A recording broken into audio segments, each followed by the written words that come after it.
A boy once asked his father, "Dad, why do we need assumptions in accounting?" The father replied, "Imagine if I were to build a house purely out of sand, no bricks, no iron rolls. How long would it last? Would you stay there? Would you trust living in it?" The boy replied, "No, it won't last more than a day, because it doesn't have what it needs to make it strong." Correct. Similarly, in accounting, we need certain assumptions that would be fixed for all businesses, big or small, to make it more trustworthy and strong.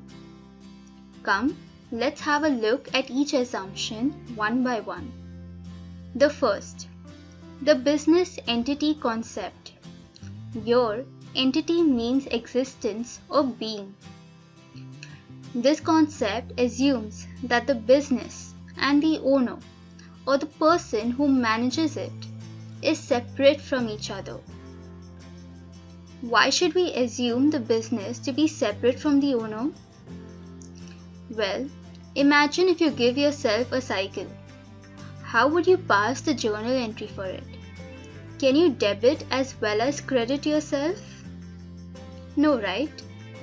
Thus, for the purpose of accounting, whatever the owner gives to his business will be considered a liability, that is, the capital, and whatever he takes for his personal use would be considered as a liability reduced or drawings. This separation of existence is what helps us to pass correct journal entries.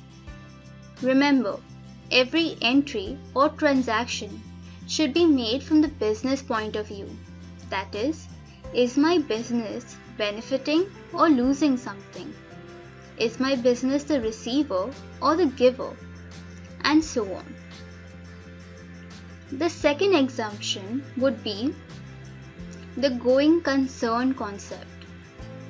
This concept assumes that the business will continue for a long and indefinite periods of time. As we are aware that the balance sheet is a statement of all balances as on the last day of the accounting year. If we don't assume the going concern concept, then we will not be able to carry forward the previous year's balance to the present year. It means we will have to keep reevaluating the business assets and liabilities by wasting a lot of precious time in doing so. The third assumption is in relation to the second, the accounting period concept. Yes, we do assume that the business will continue over long periods of time.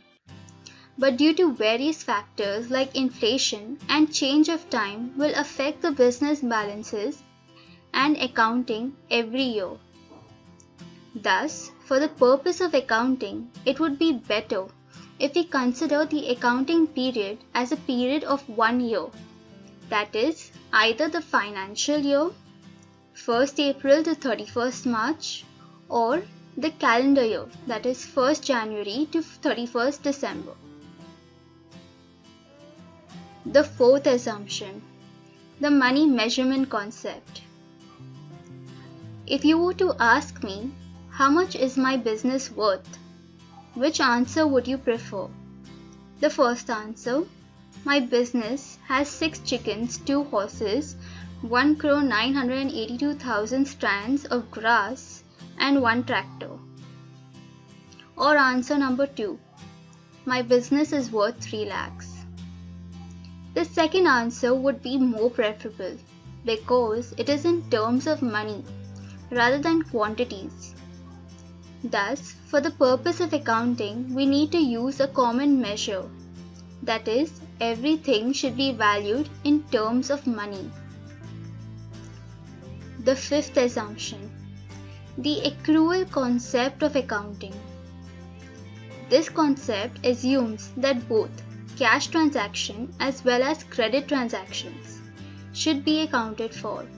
For example, sold goods worth 1,200 to Mr. Ray. the entry would go as cash account debit, real account, the money is coming into the business, to sales account, that is the nominal account, income for the business, and 1200 under the respective columns.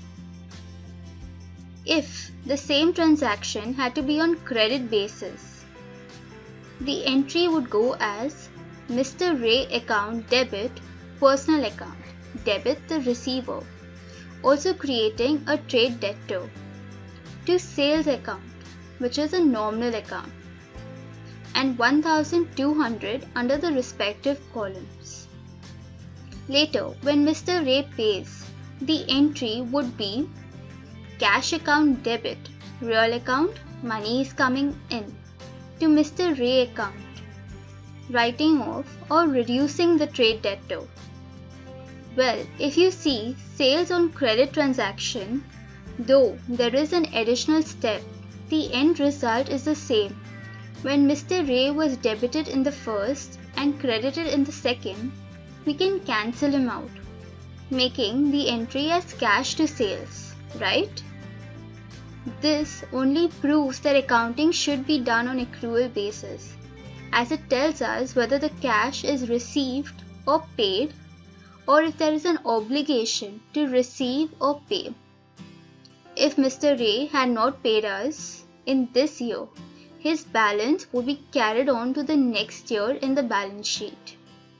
We'll meet soon in the next session with some more basic principles on accounting. Don't forget to like, comment and subscribe for more. Much love and warm regards. Ek Finico. Let's invoke thought.